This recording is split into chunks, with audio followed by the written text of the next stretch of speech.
L'un des hommes nous crie, il y a un enfant, il y a un enfant, il y a un enfant.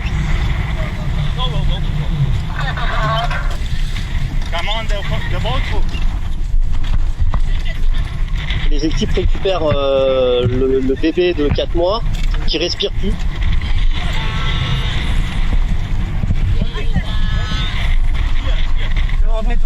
Yeah, sure. Yeah, yeah.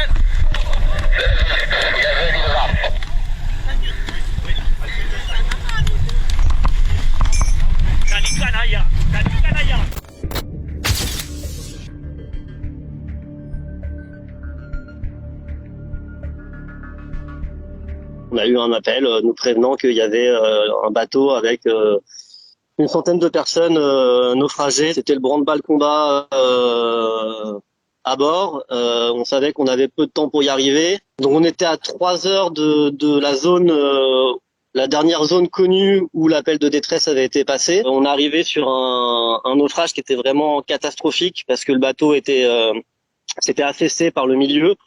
Donc il y avait déjà des gens qui étaient partout dispersés dans l'eau. On se met à chercher autour de nous s'il n'y a pas d'autres personnes à la dérive, ce qui était le cas. Là on arrive tout de suite vers le petit morceau de bois où il y a les 3 personnes dessus et l'un des hommes nous crie il y a un enfant, il y a un enfant, il y a un enfant. Et c'est là qu'on comprend qu'il a un enfant sur l'épaule et qu'on doit intervenir pour et stabiliser la situation, donc c'est-à-dire leur lancer des gilets de sauvetage tout de suite. Et les équipes récupèrent le bébé de 4 mois qui respire plus. Et c'est là où il y a un massage cardiaque qui est lancé tout de suite pour essayer de le réanimer. J'ai le bide qui se tord en deux et au bout de quelques secondes, le petit bébé s'en met à crier. C'est bon, il est revenu et que du coup on peut passer à la suite des opérations, c'est-à-dire repartir auprès des autres personnes pour aller sortir les autres personnes qui sont dans l'eau.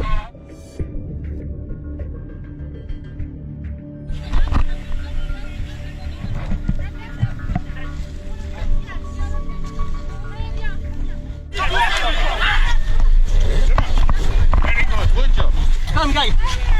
Thank you so much.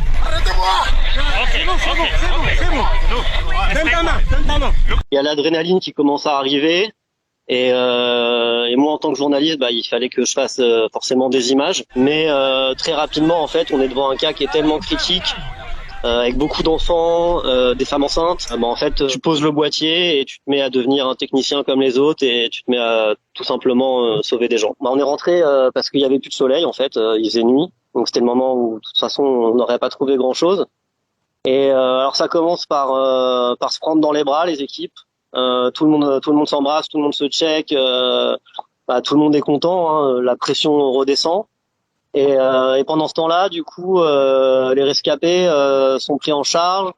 On leur donne des vêtements, on leur donne un petit sac avec des vêtements secs, propres, à manger. Les équipes médicales s'occupent des cas les plus graves. Très rapidement, les personnes ont dormi parce que tout le monde était exténué. Cette fois-ci, c'était un peu exceptionnel parce que du coup, le bébé de 4 mois était quand même pas super bien.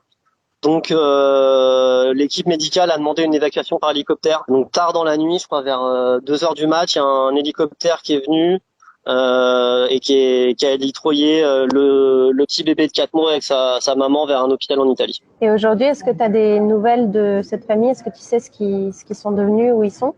Je sais pas où ils sont précisément, mais on a eu des nouvelles et ils vont bien. On évite de reparler en fait de ce qui s'est passé parce que les gens sont quand même traumatisés de ce qu'ils ont vécu et ce qui est normal. Déjà quand ils sont à l'arrière du bateau et du coup ils peuvent voir la mer et quand je vais me balader un peu sur le pont, c'est pas rare de voir les personnes en pleurs juste parce qu'ils sont en train de regarder la mer et qu'ils sont en train de penser, comme ils me disent, aux 22 personnes qui sont décédées malheureusement. On s'est rapproché des côtes italiennes pour débarquer les gens parce que les femmes sont quand même dans un état assez critique. Ça fait 2-3 jours qu'on attend une réponse des autorités pour savoir où est-ce qu'on pourrait débarquer les personnes. Dans l'absolu, une minorité d'entre eux va peut-être être reconnue effectivement comme réfugiés, mais il y a de grandes chances qu'une partie d'entre eux soit renvoyée dans leur pays.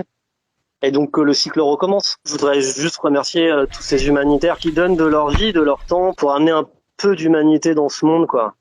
Franchement, les super-héros existent, c'est eux, c'est vraiment eux.